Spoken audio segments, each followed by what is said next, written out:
Welcome into the Illini Inquirer Podcast, Jeremy Warner, and it is time to talk about the Illini basketball offseason and every little storyline that could get into it. And yes, Derek rubbing his hands at this because this was a really disappointing end, Derek, of what was supposed to be a really special end to a season. And, I just got done actually talking with Mike Small, and he's probably the only other coach at Illinois, maybe Justin Spring, who kind of understands what it's like to have a great year, be the one seed going into an NCAA championships, and then lose in a single elimination matchup, right? And not win a national championship, even if he felt, he had his best team.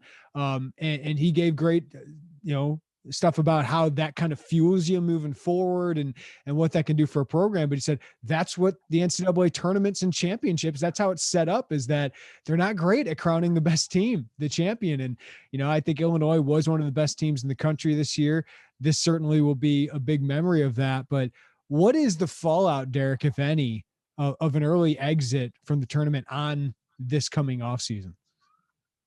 It's a good question. I know that going into this NCAA tournament, I talked to Jaden Shutt right after the Big Ten tournament, and they win it, and they're a one seed, and you could just hear the excitement. And Jaden in particular, I'm going to use him as an example. I know that it kind of was the same for some others. Like Jaden's been pretty guarded, pretty careful about the way that he says things, and just doesn't want to tip his hand by any means, or just kind of is straightforward with his answers. But he expressed some real excitement as an in-state kid, and for Illinois to be in that position. And he said, like, they're doing something special down there. So that was clearly resonating with him. You could tell. I know I've been in contact with some recruits throughout the season, like back when they beat Duke. I know that looks a little bit different, but like that was something that people are like, oh, wow, Illinois is here.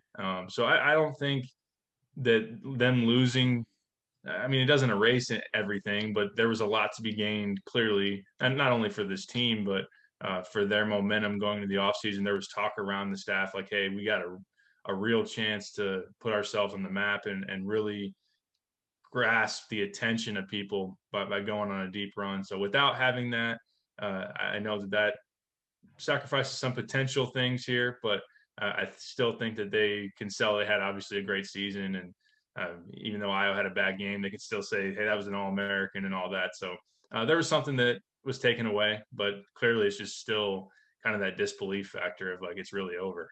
Yeah, and they are the only one seed that got knocked out, right? But there are many Big Ten teams sitting at home disappointed with Illinois outside of Michigan.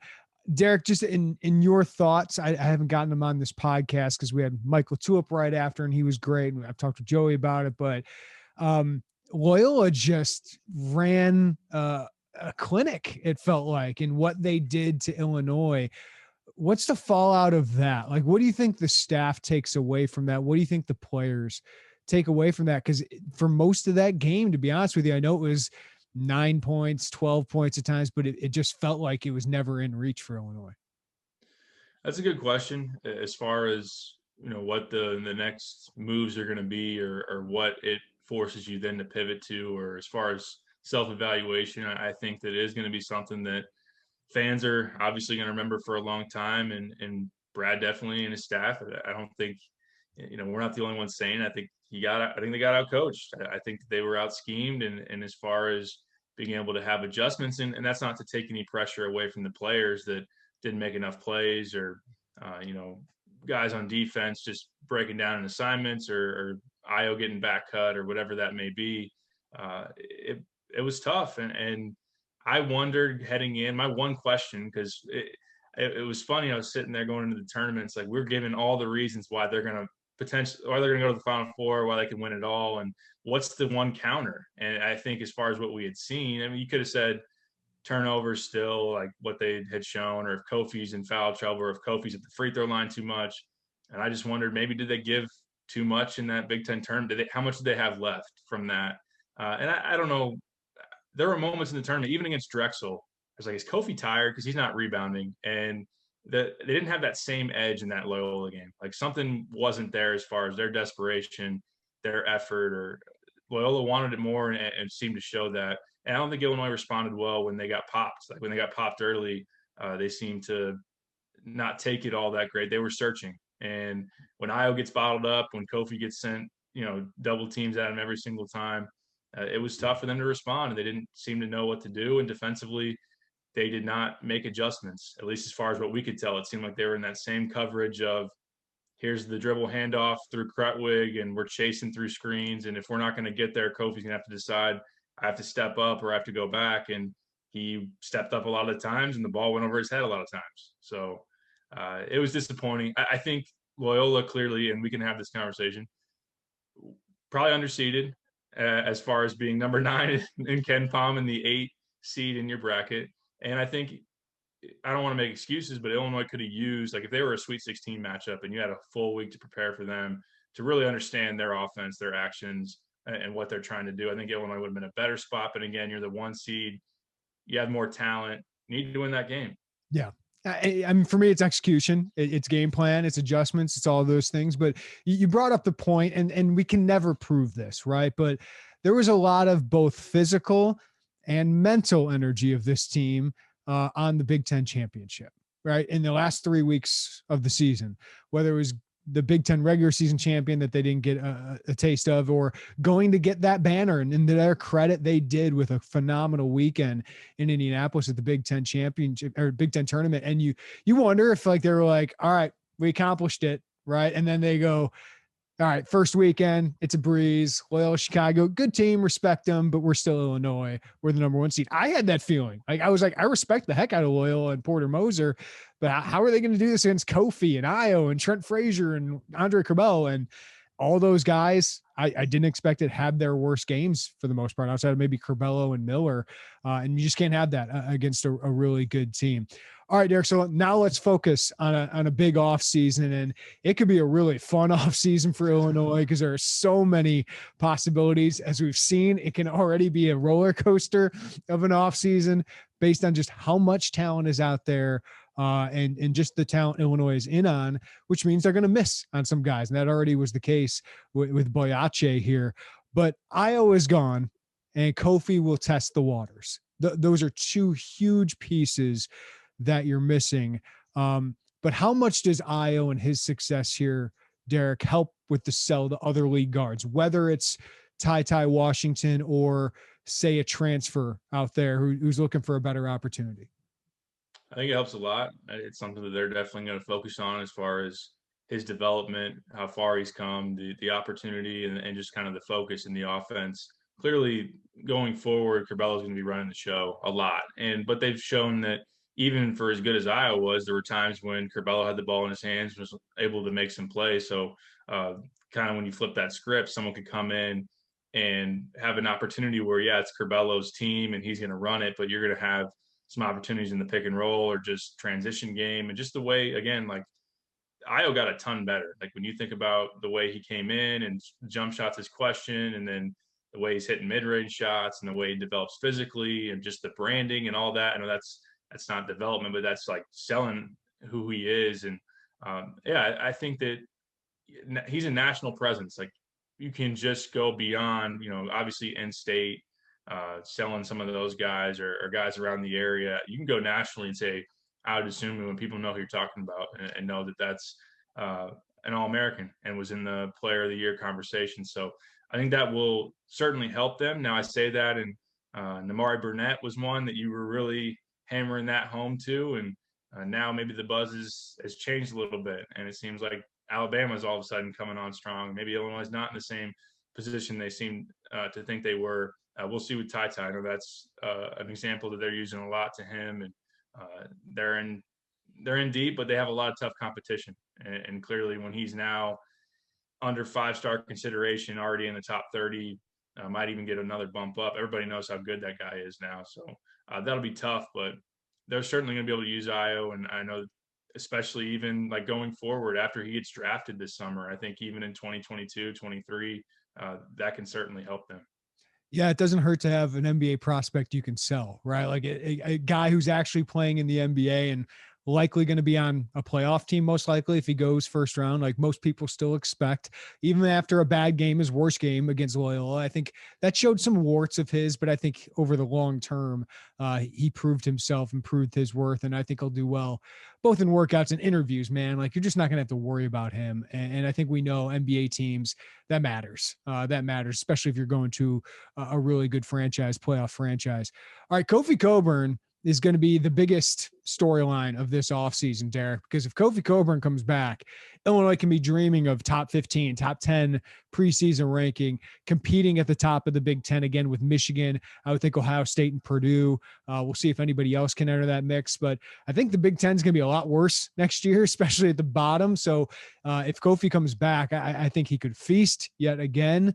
And we know how important he is to this team, but also the timing of this has a huge impact on their potential of finding a replacement for him. So he's going to enter the NBA draft, test the waters as he should. And then he's got the decision to make based on that feedback. But that timing, Derek, it's hard to sell a spot to somebody if Kofi Cockburn still has a realistic, even if it's 30% or 70% realistic chance of coming back, just because, he's going to get 30 minutes a game and he can stay on the court for 30 minutes a game. So how do they approach the big man recruiting here? Yeah, it's complicated for sure. And you'll take it because you still have a chance to bring back an All-American, and you still are going to, assuming that the way it pans out is he's going to declare for the draft and leave it open-ended, get the feedback. Hopefully there's a combine for him to be able to go through and some individual workouts and just allow him to gather all that experience, all that, and he can be better from it personally if he does then decide to come back. But it's going to be the middle of the summer. I haven't checked the dates, if the dates are even out there. I don't think they've said them. I don't think they've said them yet. I'm expecting July at least, as far as when you might get that answer, and that's just a guess. So certainly in the meantime, it's tough because Illinois is sitting there saying, hey, if Kofi's not here, we got a great sell as far as what Orlando did with him, as far as our emphasis on getting the big man the ball, using the ball screen, having a point guard in Curbelo who can really set it up and dish it up to you. So, but the problem is with the open-ended nature of Kofi's decision, you can't get a guy who wants to come in and start. In that meantime, I would be very surprised if anybody would say, hey, I'm coming in. Kofi comes back, I'll be okay with playing behind him. Now, is there a player out there, say a Trey Mitchell from UMass, who could slot at the 4 if Kofi were to come back? And that dynamic can work some. And then when Kofi's out, he can play the 5. We'll see about Georgie factored into this as well. But I think that is something they can, really pursue. But in the meantime, like a Miles Johnson, who just hit the market, who would be a great replacement for Kofi, I don't think you can sell him on coming in. I mean, I know you can't, as far as him playing backup minutes to Kofi. He would really check a lot of those boxes that you do get out of Kofi, but is he still going to be on the market in the middle of the summer? It's hard to imagine that. Yeah, he could start at all but 10 programs in the country that would want him there this year. So a guy like that, it's very difficult. Maybe you could get like a layup kind of guy that's coming from the mid-major level, is kind of undersized 5, that maybe you can sell him on being a rotation piece. But a guy like Miles, I think, would be really, really tough.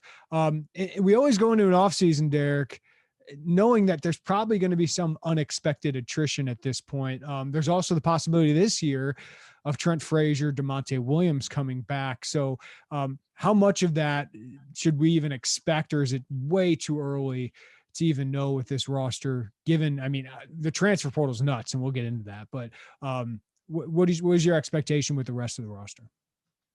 It is still pretty early. Now players are starting to go back home now, and that's usually when those conversations seem to happen, as far as players talking to their families, and then they make their way back to campus at some point. Although it'll be interesting because of online learning and everything. Do they even need to come back? In some cases, maybe not. But that's kind of initiates the off season, and you kind of find out where people are, and you have those conversations at the end of the season meetings with the staff. But Trent Frazier is an interesting one. I know that his dad's been pretty vocal on Twitter and on social media saying, hey, this is it. Like, he's coming home. It's been a long time. And even outside of the pandemic, he's spent a lot of time away from his family, and they haven't got a chance to be around him or see him a whole lot. And if he were to, pursue a professional career, I think that's something that he could do based on what he's shown. He can go earn money somewhere. And the idea that he would transfer to a Florida school, maybe Illini fans might not love that, but look, he's giving you a whole lot. I'm not saying that's going to happen. I just think that might be a possibility. It'd be interesting. DeMonte, I don't know. I think that a lot of the buzz has been he'll probably come back as far as throughout the year. But if Io's gone, if Kofi ends up staying in, or just the idea that he could be gone, if Trent says I'm out, maybe DeMonte's like, it's my time to leave as well. It'll be interesting though, because the conversations, I always thought that the way the season ended was going to matter as far as who comes back and what that desire to come back is like. Maybe if they go to the Final Four, if they cut out the Nets, they're like, we did everything we want to do, and that's it. Maybe and a dissatisfying ending says we didn't go out the right way, we need to come back. Maybe that plays into it a little bit. So yeah, and that's just guys that are seniors and have the decision make. You can always expect, you can just close your eyes and pick one team in KenPom and say that team's probably gonna have a transfer out. Like, that's just the way, the nature of college basketball right now, and I'd expect that with Illinois, and we'll probably see that here in the coming weeks. All right, Derek Piper, let's take a quick break. When we come back, let's talk about talent accrual because they need a lot of talent because they are losing some. So let's talk about that next on the Illini Inquirer Podcast. All right, Derek Piper, we were told the transfer portal, and Brad Underwood's been all over this, it's going to be absolutely nuts with a one-time transfer, the COVID thing going on, graduate transfers, and just this is the way of college sports now. We've seen it with football the last couple of years, and now with a one-time transfer rule likely on the horizon very shortly here. You see so many players entering the transfer portal. I think we're already double of what it was at this time last year. So, how do you think that impacts Illinois? Because Brad Underwood, I don't think is a big fan of the transfer portal, but I don't think he's against using it to his advantage either. Yeah, you said it perfectly right there. I don't think he's a huge fan of like the idea of free agency, or just the idea that you could lose somebody on a snap of a finger. But at the same time, he's mentioned Baylor as far as like the prototype or just the model for building a program, and those guys go out and get veterans, and he said get old, stay old, and that whole type of deal. But they're going to be active. They're going to see a lot of opportunity. And when you're coming off a really good season, you're going to have that chance and maybe some pop and some momentum to pull in some guys. We've seen that be the case in the past. And again, it's not the same as Virginia winning it all or Texas Tech going to the final. And they got, like, Texas Tech gets TJ Holyfield, and they had a whole lot of buzz going to the Final Four. And Illinois is not going to have that kind, but I do think that they will have some of that. And yeah, this year in particular with the one time, which hasn't been implemented, it hasn't been approved or passed, but everybody's operating on the assumption that it's going to happen. Like football, like they got CJ Hart, Calvin Hart, who's a linebacker, and he's already with the first team. We're not sure if he can play yet. Like, I don't think he's gotten his waiver yet, or the one-time transfer rule hasn't passed yet. So everyone seems to be assuming, but we just haven't seen the actual thing happen yet. Right. And that part of it's crazy. But with that involved, just the freedom of movement of what's going to be out there or assumed to be out there is going to create a lot of crazy opportunities, a lot of crazy rumblings, which we're already hearing and discussing on the premium boards. And it's going to get wild. It's going to feel a lot like free agency, and it's going to be a very eventful offseason. And it's definitely already getting kickstarted here. I get it from Brad Underwood's perspective, because if I were a coach, and mid-major coaches have been feeling this for a while, right, with the graduate transfer rule, you put all this time into identifying, evaluating, and developing a player once he gets there, and then Alan Griffin just decides I'm going to go to Syracuse, right, and he's eligible right away and doesn't have to pay a penalty. Like, I get that. Like, I get that sense, because if you had Alan Griffin on this team, man, like, you're a one seed already. What could you done with that guy as another great scorer, rebounder on your team? Does it help you beat Loyola? I don't know, but yeah, I can understand why that is frustrating. But on the flip side, there's so many more opportunities of adding talent as well. As we said, the key is in the post, Derek, but that's going to be hard to sell. You're also got a couple high school targets here in Ty Washington and Brandon Podziemski, who are great talents And I know there's been understandably a roller coaster ride in the class of 2021 here, but what would landing one or both of those guys mean for Illinois? Because boy, they are electric guards at times.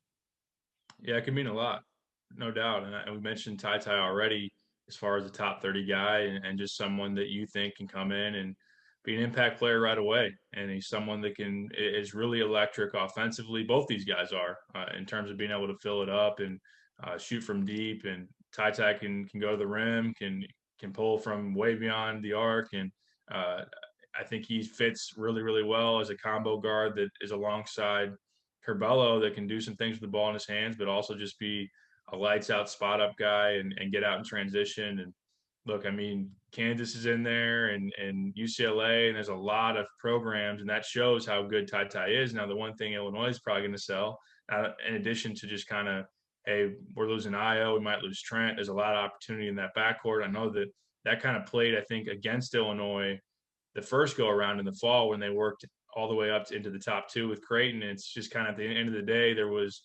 Curbelo, Adam, Trent might come back, Hutch, and there was some questions about, hey, do I have enough opportunity here versus a Creighton where it might be more open once Zagorowski leaves. So now this time around, I think with the buzz maybe changing on Trent, just kind of there's a different feeling about a confidence of coming in and having that role. So I think he could do a lot as far as next season. And Podziemski, the dude's getting buckets. Like I know the competition isn't maybe the best, but you put up 35 a game and you're second leading scorer in high school, and you can put on the kind of displays as far as shooting goes that he has, and you think that a Curbelo and if you get Kofi back is going to take off the pressure. I mean, you look at the Loyola game, they said, look, we're not going to let Io beat us. They're not going to let Kofi beat us. We'll let you shoot wide open shots and on other spots.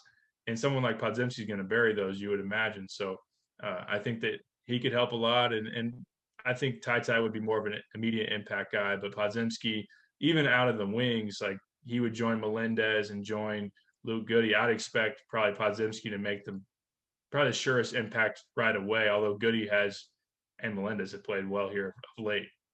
So if we were ranking the needs this offseason, Derek, one is big man, right? But it all depends on Kofi and the timing of that, right? Two would be another combo lead guard, right? Would that be right? Yep, absolutely. A combo guard. And they like someone with length if possible. That's why, Ty 6'3", might be pushing 6'4".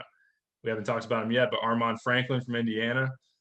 I'm really high on him as far as his fit and what he could do at Illinois. And he's going to be someone that is going to, like all these Indiana guys, I think he's going to wait and see who's hired in Bloomington. But Illinois is interested in him for good reason, someone that can create his own shot, be a secondary ball handler. And that is something that they're really looking for, especially, that's second to big man. But if you get Kofi back, that's the number one priority.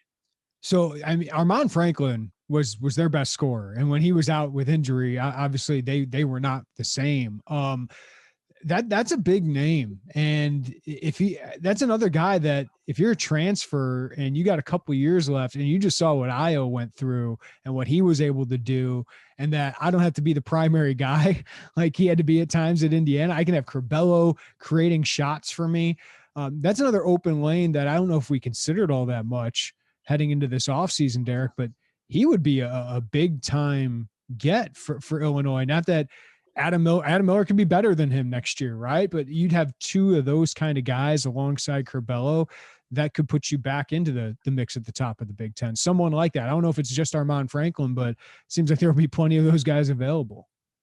Right. And there will be other opportunities, but Franklin, especially like having the experience in the Big Ten, the fact that he's an Indianapolis product, might want to stay close to home. If he doesn't stay at Indiana, I think Illinois could sell that. And then again, like having the opportunities, some of the opportunities that Io had, and having Curbelo set him up.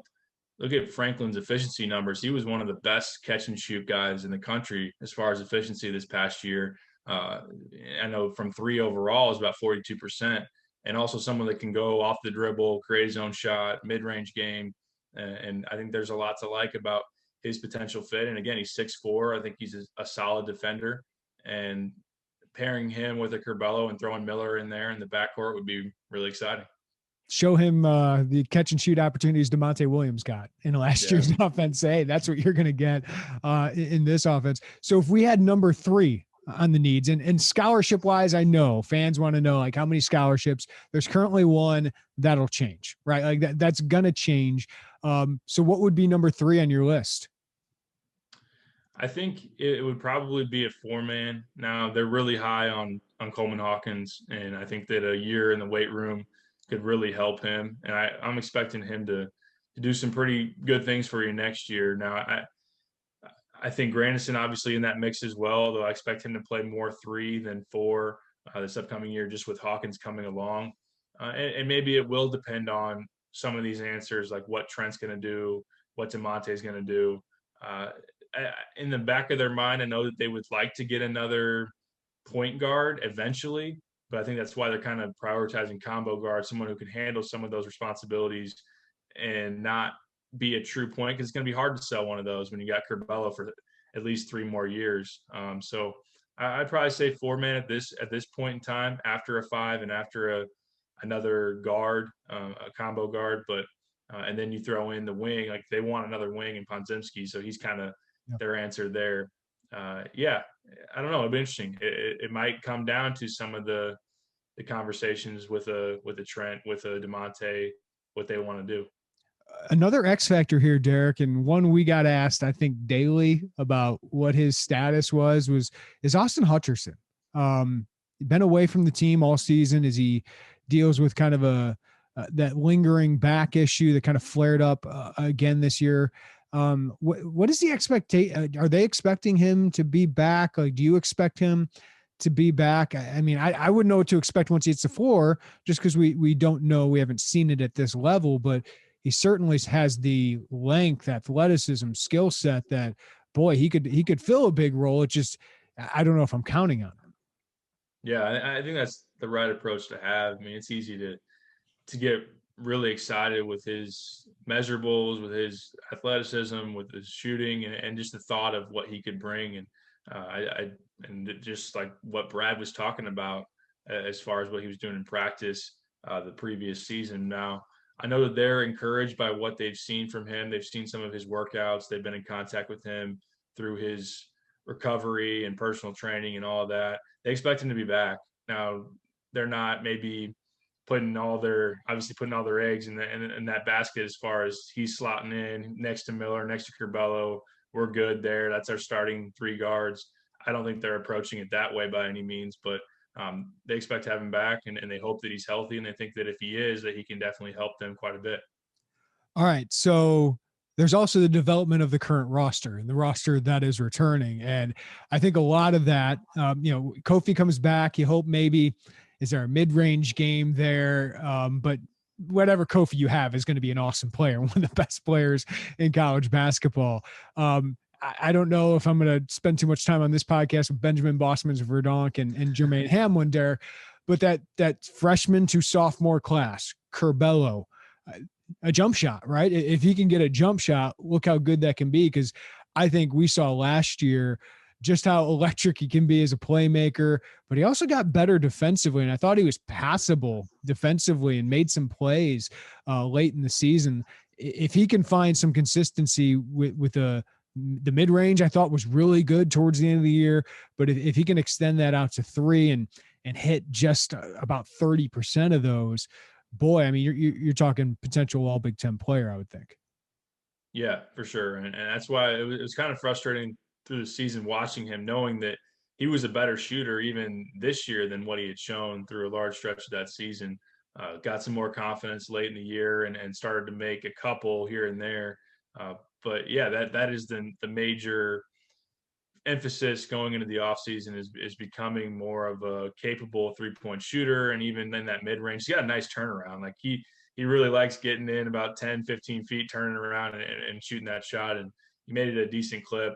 I think continuing to show more with a floater or some of that. But I mean, in the lane, he's really crafty and has shown a lot already. So I wouldn't worry too much about him there. But yeah, it's a 3-point shot. it's continuing to get better defensively and get stronger. I think that will really help him. And then learn from some of his mistakes. And as far as seeing the game and knowing this works here at this level, this doesn't. I think that some of that, like learning in the film room and just kind of experiencing that on the practice floor as he becomes more mature with it, I think that will help as well. Yeah, I just don't see him going like the Rocket Watts route, right? Where it's like, oh my gosh, this guy at the end of the year, and then falling off a cliff. I think he's going to be the engine of this team. He was at times this season, even with Io there.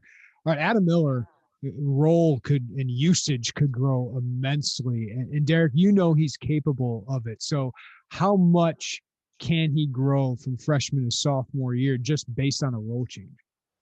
A lot. I think he can take a huge leap forward. He's a guy that can definitely fill it up, and we didn't see the entire arsenal of what he's capable of doing, particularly off the dribble. And I think that some of that was confidence, some of that was just trying to do the right thing within his role and not making it hero ball, not making it about himself. And I think he did a good job of kind of buying into team basketball. And not that that was a question, but just kind of approaching it that way. He does need to finish around the rim a little bit better. And I know that was like in the Ohio State game, he would go to the rim and get his shot blocked. Now he's explosive. Like he's shown some clips where he's a lot more vertically explosive than like Adesumu is. So continuing to tap into that and just kind of knowing how to go about it, maybe using his body a little bit more. I know he kind of rose up like he was going to dunk, and maybe you throw your body in there and draw a foul and kind of angles and that kind of stuff. But his pull-up game's great.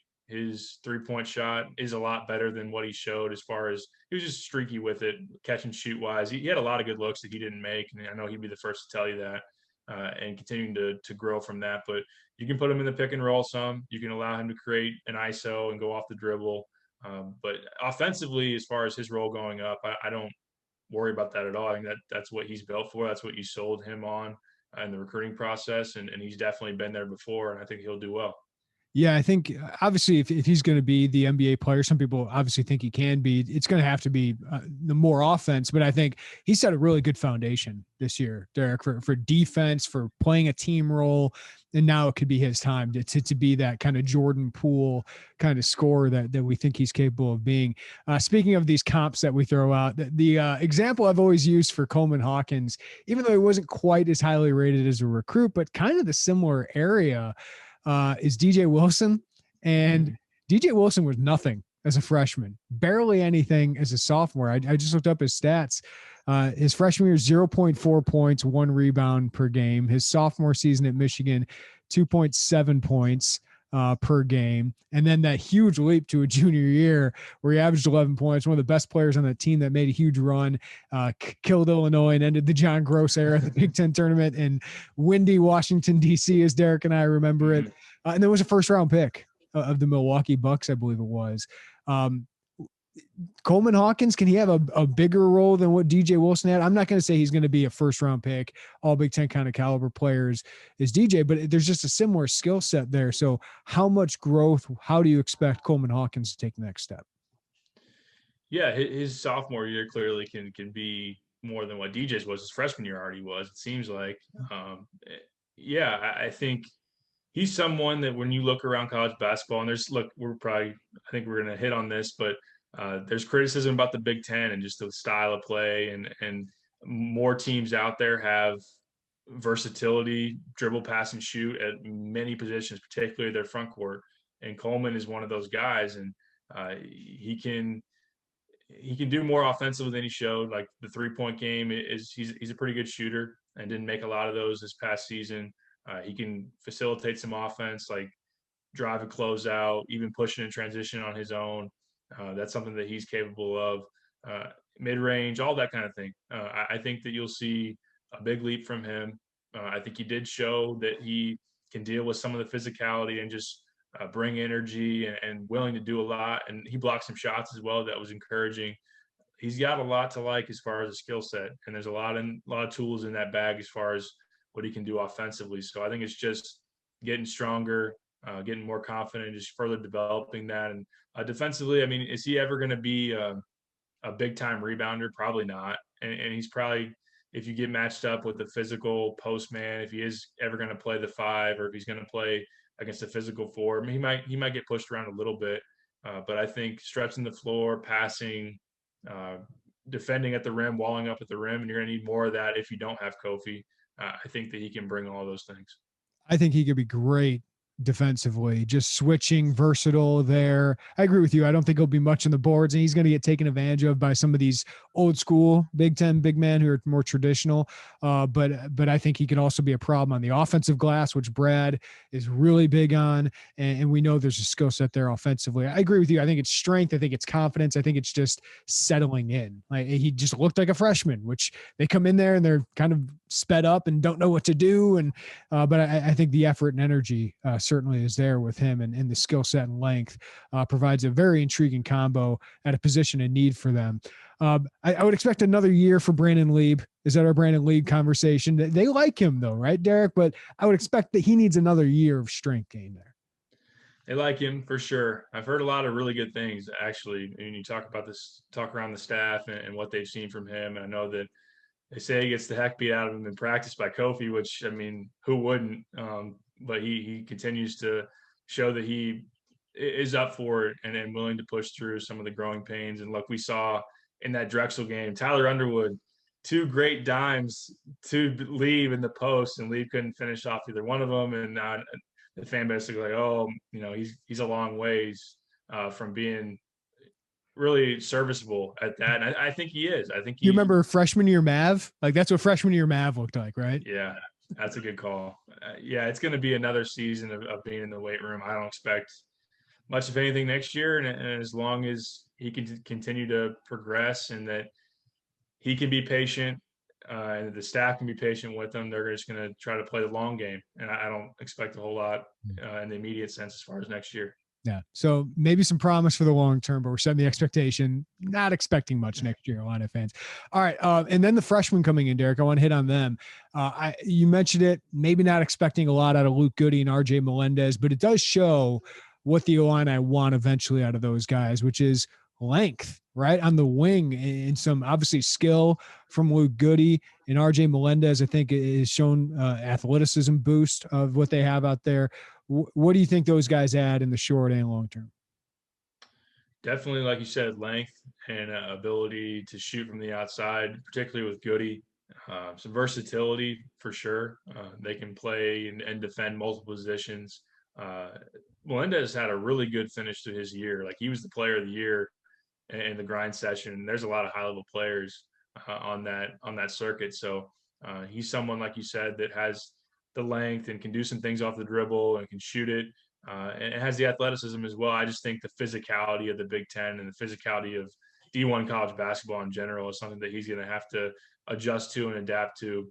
And I would be skeptical of how well he handles that early, or just not having growing pains going through that early on. So I think he could play some spot minutes off the bench and provide, you know, some of those skill sets or some of those skills that I just described. But Goody is further along physically. Now, I think playing football helped him in that sense. And then also not playing football this past year allowed him in the summer just to really hit the weight room and gain like 10 to 15 pounds. Had a great senior season as far as shooting the ball at a more consistent clip. And I think that his passing is underrated. And I think long-term, he could be a guy that plays some 4 for you, maybe like a small ball 4, although he's 6'7". But immediately he can come off the bench and shoot the 3 and do some things there. But yeah, I'm not expecting a huge contribution, not expecting like Adam Miller, Curbelo, like huge kind of fingerprints on what you're going to do next year. If we want to keep the cops going, I think we've done the Matt McQuaid thing before, which is a really good player in a good program that can help you a lot. So I think he's a little bit bigger than Matt ever was, but obviously a really good skill set in your program. Derek, I want to get into some Big Ten conversation, but we haven't talked to you on the podcast about Illinois does have a commitment during this month. Reggie Bass, right? Not Bass, yeah. Reggie Bass, 2022 guard, longer kid. This shocked a lot of people because he's not a top 100 guy, not a top 150 guy in the rankings right now. Though I would add the caveat that rankings are a little bit different when we haven't had AAU ball and Haven't been able to see these guys a lot. But what does Illinois like so much about Reggie Bass, and what do you think about him? Well, I don't love that he picked the timing to commit like right in the middle of everything going on, but I'm not going to hate on him too much. The more content, the better ultimately. But the staff really likes the fact that he can be a combo guard, secondary ball handler, probably more of a two than a one for sure. Although he's done a lot with the ball in his hands as far as facilitating the offense, getting his own shot, and creating for others. He's a really good passer. So about 6'4", 6'5", he's someone that can break you down, go to the basket, finish with either hand. He's a decent shooter. Like the shot's a little bit of a set shot, and I know the release is a little bit low coming out from the chest. But the lefty stroke is decent. Like he can definitely shoot from the outside. I think that it can improve and get better. I think the staff believes it can over time. And he projects as a pretty darn good defender just because he's got the length and the athletic traits to be able to guard different positions. And when you're slotting a guy next to a Curbelo, and you think that maybe Miller's not here for the entirety of 4 years, he can be someone that plays alongside him and can handle some of the ball handling and also fit well as far as just scoring and everything. So yeah, he's not as highly ranked. And I personally wondered, like being a 3-star, he's at the same position as a Jaden Shutt. You're bringing in other wings. Would you be hesitant to take him early? But the staff figured that was worth taking him on and getting him in, getting him on board, and they like what he can bring. And it does look like I'm looking at the scholarship chart, and right now Kofi's slotted into that year as well as a senior, which we know isn't going to happen. There should be plenty of open scholarships. That shouldn't be a problem for the Illini then. All right, Derek, let's take another quick break. I want to talk to you about the Big Ten because there's so much going on in the Big Ten this offseason. That's next. All right, Derek, does the NCAA tournament disaster tell us anything about the Big Ten? It was just, I still think it's a strong conference. Maybe it's not as talented as others. I think it's been an older, conference, and maybe, the sample size of the non-conference in the NCAA tournament tells us, Oregon, some of those Pac-12 teams that aren't as consistent throughout the year, they just are more talented. And, the Big 12 certainly is talented right now. But should we glean anything huge from this other than just a bad week for Big Ten basketball? Yeah, I think a lot of people are liking to go the hot take route here. And I know I've seen some of your stuff on Twitter, and like you said, it's still a really, really good league. They just had a bad week, and I'm siding with you there. I think that there are some things that you could point to. I think you do bring up a good point.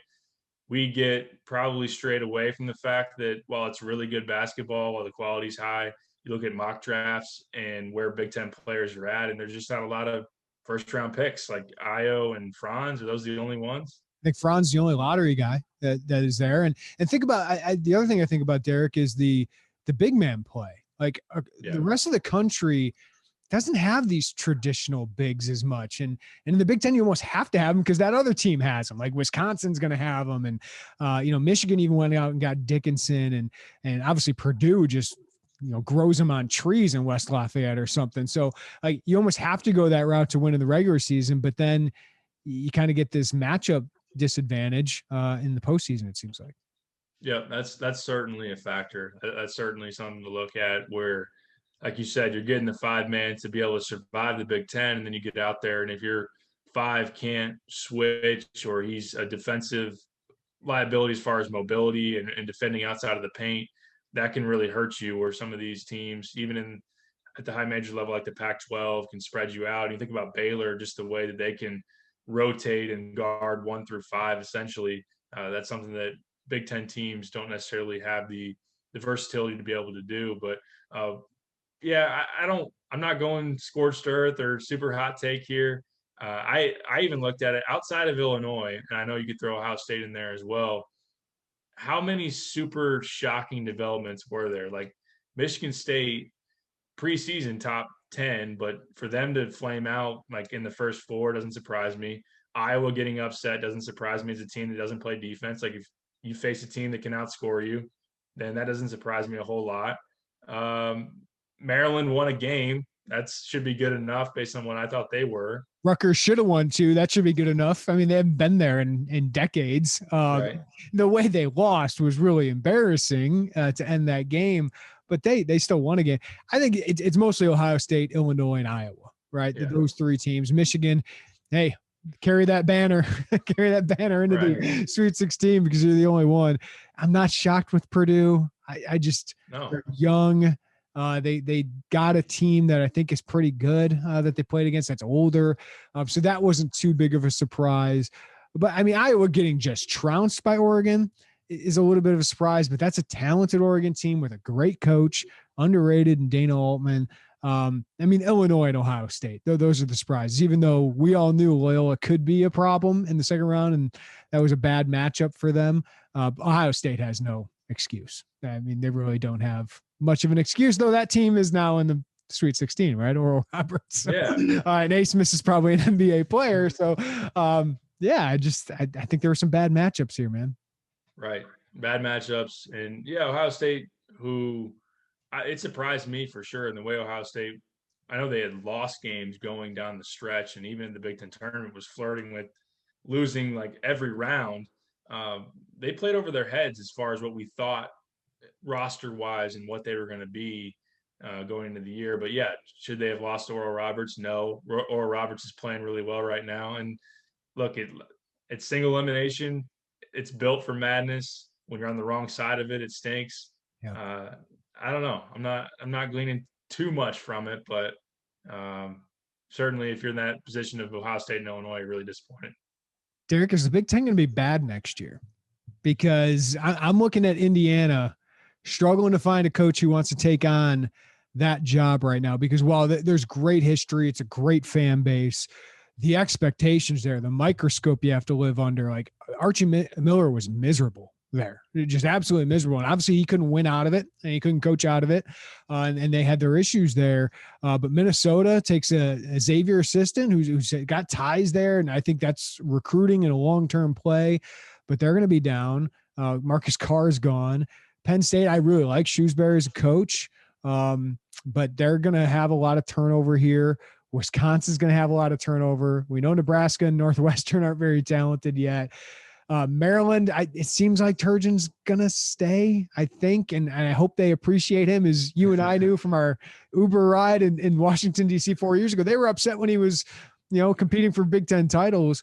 And then you add Iowa that's losing a ton of talent with Luka Garza and Joe Wieskamp, I would imagine, stays in the NBA. And, we'll see if there's any more roster change there. But for me, this is just a chance for Illinois to really establish itself as kind of that top 5, top 6 Big Ten program here. Yeah, I definitely agree with that. And you throw Wisconsin in there as well. Just a team that had underachieved, or just I wasn't super high. I mean, no one was. At the end of the year, how many of those guys decided to come back? I know that Micah Potter's already announced that he's going to go the pro route, wherever that ends up taking him. So with them and with Iowa taking a huge hit, and like you said, Penn State's going to take a while. A lot of those guys hit the transfer portal. Same thing with Indiana. Minnesota without Marcus Carr is, wow, they're not going to be very good. And yeah, I think that you should be up there next year. If you do get Kofi back and you make, say, you were to get, and I know this is hard, but if you were to get a Ty Washington or just address that other combo guard spot, even if it's Armand Franklin, I think you're up there with Michigan next year. Michigan State's going to be back, I would imagine, with getting Amani Bates and Max Christie. If Amani plays college basketball, I think that remains to be seen. But yeah, I mean, Michigan's probably the front runner, as they should be, given the talent they have, though they're going to lose some talent. But I would imagine Dickinson comes back, and they still have so many great recruits coming in there. Purdue's going to be that old team, but also Jaden Ivey just took another step forward, and they look like they're going to be really good for the next several years. Trevion Williams, I would imagine, comes back. But then Ohio State, I think, is still really good. So those are kind of the three. And then I think you have that Michigan State, Illinois could be, if certain players come in the offseason, they could be in that top tier. And then you have teams like Maryland, Rutgers, and maybe Wisconsin, because they're Wisconsin. But yeah, what do we expect out of them? I don't know now. Right. And yeah, like you said, as far as establishing yourself, you think back to the previous season where you finish in the top four and another one this past year, and you should be projected for that going forward if you were to get Kofi back. So yeah, there is a very good opportunity for you to just establish that that's where you're at, plant your flag on like we're back in the top tier of the Big Ten, and we're not going anywhere as far as the way we're recruiting, what we what we have as far as the arsenal. I'm saying as far as a lot. I don't know, but Does Underwood yes, say that? Because when Gross kept using obviously, it I became know. part of my lexicon, and now I use the word obviously I say it a all the ton. time. I say it a ton, and I it makes blame me mad. John. I root for John at Akron, and they didn't have the best end of the year, but I always rue him for that because it's like I say obviously way too much, John. I don't know if either of us have said elite today. Like that's kind of Brad's thing, elite. Yeah, and it's somebody else in the Big Ten that likes to row some boats. He likes that word a lot too. Hey, does Brad have another one? I don't know if Brad Mm, has one. Brett Bielema says stacking days like every 10 words, it feels like, and his players say it now too. So if I start saying stacking days, you can blame Bielema. stacking days, I like that. Yeah, but I mean, the bottom of the Big Ten, Derek, could be bad. Like this year, we're like, yeah, there's two teams at the bottom, maybe three if you include Minnesota towards the end of the year. But I mean, the bottom of the Big Ten, like there should be a lot of wins there. That they might be empty calories for a tournament resume by the end of it. I think there's going to be a lot more quad three potential losses, right? Like if you screw up a little bit in the Big Ten this year. Yeah, Northwestern is not. I don't know when they're coming back or if they're ever coming back to the tournament. Like even just getting to the tournament, you got Miller Kopp in the transfer portal. Nebraska going to be a long haul up for them as well.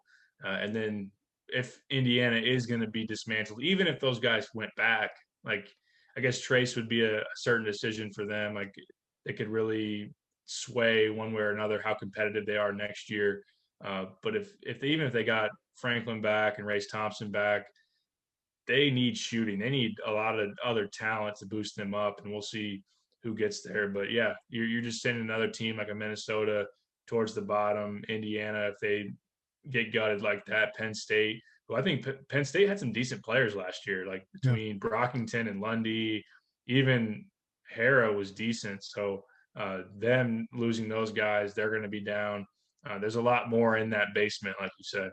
Yeah, and I know I didn't mention Iowa kind of in that middle tier. I just don't know what they are. CJ Frederick, the McCaffreys. Keegan Murray. I love Keegan Murray. So yeah, Yeah. maybe he takes a huge step, and maybe they are part of that middle tier. I think with like the Marylands, but I don't see them as a Big Ten contender per se. I mean, you're losing two of the best players that have recently played for you, so that's a lot of credit to Wieskamp and Garza. Would So Bohannon come back? he could.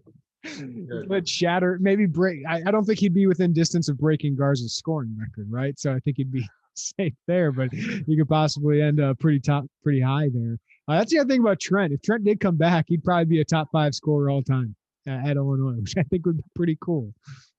It's a good point. I think if you would have told me that at the end of his freshman season, I wouldn't be that surprised. But yeah, to have that opportunity, yeah, that would be cool. That Kawan Garris type of career that he could have had, but kudos to Trent for sacrificing and not having those. You know, Malcolm Hill had a great career, and I wish he could have played with better players on better teams, but you know, he didn't make a tournament and he's number 3 all time in scoring. I think it's better for Trent to be top 20 all time in scoring and play on 2 really good teams. All right, Derek, I think we covered it all, but I'm sure you'll have a post on the board within the next couple of days that'll send everyone into a tizzy. But I think this is going to be a shocking offseason for college basketball, right? Just a rattling kind of offseason of the type of talent that could be changing teams here. Yeah, I would not go in with any kind of like this wouldn't shock me type of deal. I mean, there might be some things like a DeMonte Williams to Iowa. That's not going to happen. Like that would be one thing I'd feel safe in saying will not happen. But outside of that, be ready to be surprised. And there will be some high level players on the move, and we'll just continue to monitor and see. And there's going to be a lot of buzz. There's going to be a lot of talk about what could potentially happen. And we'll definitely have you covered. Yeah, and I think one thing that's got to be on the horizon for Josh Whitman is an extension and a raise of Brad Underwood. I think that's a huge thing here because, I mean, there's some jobs opening up. And if Texas called Brad Underwood's agent after Shaka Smart gets hired from Marquette and they don't have to pay a buyout to him, I mean, that's a huge job. And maybe it's a lateral for Brad. I haven't heard that Brad or Texas, like, that's connected. They obviously probably want Chris Beard. That seems to be the case. But that's something like he has earned – the raise and to keep that guy. And I have no doubt, Derek, that Josh is going to make Brad very happy with an extension and raise offer here and the rest of the staff as well. I think it's really important. I mean, Stephen Gentry has shown his impact on this program, and we know how good Chin and Orlando have been in building up this roster. So I think all those guys, I think that's the big order of business here for Josh Whitman. Yeah, I completely agree with you and fully expect Josh to follow through on that. He has shown he definitely recognizes by giving Brad the extension last year, like what he certainly has and what he doesn't want to get away. So, if Texas weren't to get a Chris Beard, I think that Brad would probably be on a list, maybe even a short list of guys that they would call. And but Brad has a big buyout, and I think he's due for a raise, and same thing with his staff. So keep them happy. I think Josh has been very pleased with them, and he should be. Yeah, and they got this thing humming, right? So I think taking on another like reset, like I don't know if that's appealing, especially when he seems pretty happy. Seems pretty happy here, and seems pretty happy with his AD, right? After what's happened in the last couple of years. Derek Piper, great stuff as always, man. Appreciate it. Always fun, man.